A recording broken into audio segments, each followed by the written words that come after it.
Welcome to the second part of our interview with photographer and director Chase Jarvis.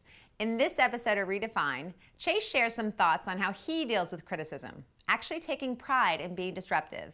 And, while on the topic of criticism, some thoughts on dealing with the voices in your own head.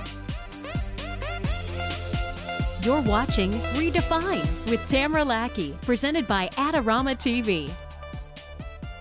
Tell me, well, two things. One, most people know you as, smart and creative and high energy and now, be careful with the hip adjectives. with great hair. Great hair. Yep. Hot wife. That's true. She's over there. No, she left.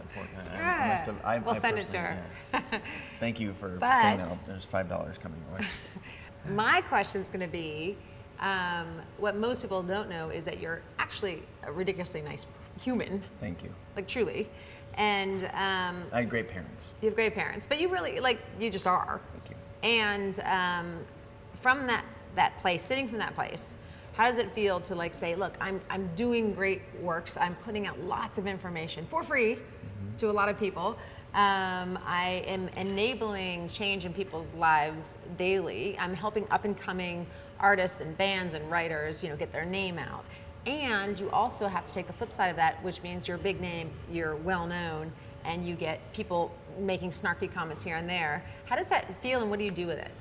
Well, that's a 22-part question that you just asked. So I'm 22? Yeah, 22. No, I think, well, first of all, I am incredibly grateful and humbled and excited for anyone who pays attention to what it is that I'm doing, whether they like it or are critical. I think that's one of the things that's really cool about the new era of creativity, about the new era of all of us being able to be both creators and distributors of the works that we produce. So I welcome any of that stuff, and I'm super grateful. And I think it's very fair to take pride in being disruptive. I mean, that's one of the things that I have gravitated towards ever since I was a little ornery punk. Disruptive thing is really being disruptive, not for the sake of being disruptive, but for the sake of having new ideas that are challenging the status quo. I think that artistically is crucial.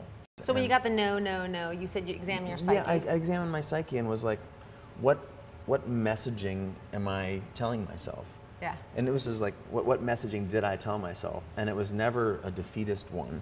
It was always, well, I bet my competitors are also hearing no right now, and if I just go one further, nice, just one more, yeah, then I might be able to persevere. And again, when you start to achieve some success, whatever your measure is, yeah, whether it's money or impressions or pictures or whatever, that if you can just get one and then just get to the next one, and hopefully and to never lose that. That's the thing that is so beautiful about art, is that you never have arrived. Even you're Andy Warhol, you're making works that they didn't become famous until long after you were dead. Yeah, unfortunately. And to me, that's beautiful and humbling, and it's neat. I don't know. Yeah, no, and I love what you talked about, the message in your head, and thinking about that, because I can just boil it down to one of the things I've thought about is, as a mother, when I hear thoughts come in that aren't that way, right, I think, would I ever say that to my kids?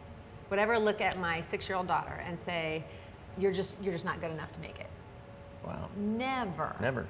Never. So why would I say it to myself? That's an amazing pattern. Can I swipe that? Take it, it's yours. Tamara would never say that to her kids. That's the message. I won't say this to me, but we will. We'll treat ourselves like that, and yet, we couldn't, you wouldn't say it to your best friend, you wouldn't say it to your wife. If you can wake up every morning and look at yourself in the mirror and saying, I'm doing good work, or my best work, or the work that I need to get out of my body right now, that's cause enough to keep doing what it is that you're doing. And if you try and please everybody, what do you end up doing? You end up pleasing nobody, especially not yourself. Right. So critics are as a creative, I mentioned earlier, hearing no a lot, or like all of those things are valuable and necessary in creating the kind of life and the kind of pictures that you want, because not everybody's going to see the world the same way I do. Right.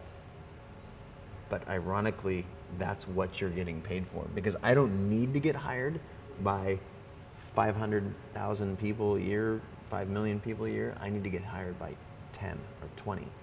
And then I've had a great year. What's your favorite product right now? Your favorite thing to play with as it relates to your profession? Wow. Right now, it's very, very physical. Okay. Like it's physical things, physical goods, film. Literally. Yeah, literally film. Like, yeah. put it in the tank and and get it out a week later or whatever.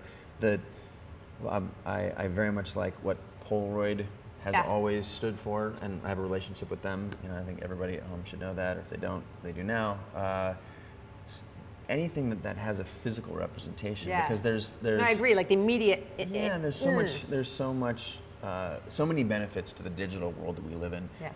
That what I like is sharing things, so we can tweet it out or Facebook it or Google Plus it. Yep. But also, like, I love an amazing Polaroid.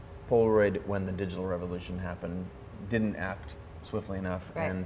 and they found themselves in bankruptcy, and a new owners group bought them out of bankruptcy, and the new owners group, they actually know what they're doing, and they have a vision for the brand to get it back to it never, in my opinion, it was never really tarnished. It was just a brand that kind of fell into disrepair. Right.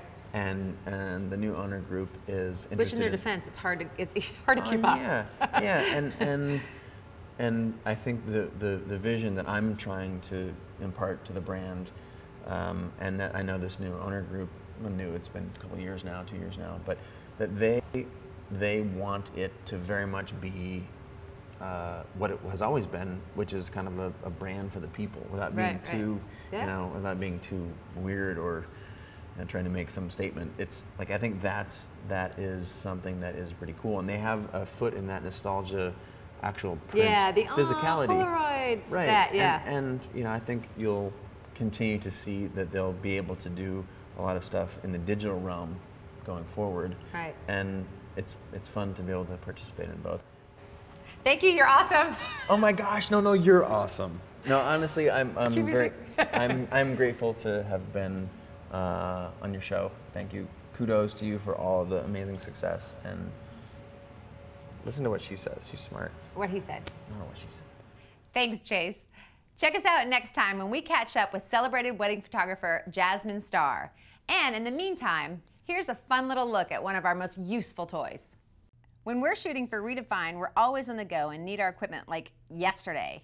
That's why we love the Cambio camera bag, which is extra snazzy because it's not just a bag, but a built-in tripod.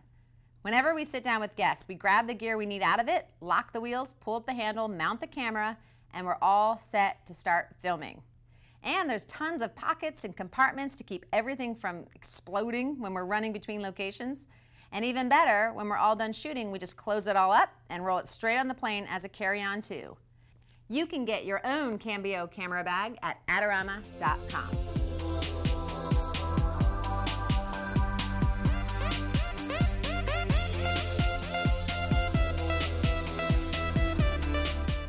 This episode is brought to you by Adorama TV. Visit the Adorama Learning Center, where you'll find photography tips and techniques, links to the gear used in this episode, and related videos. For all the latest photography, video, and computer gear, visit Adorama.com. And the next time you're in New York City, visit our store, located on 18th Street between 5th and 6th Avenue.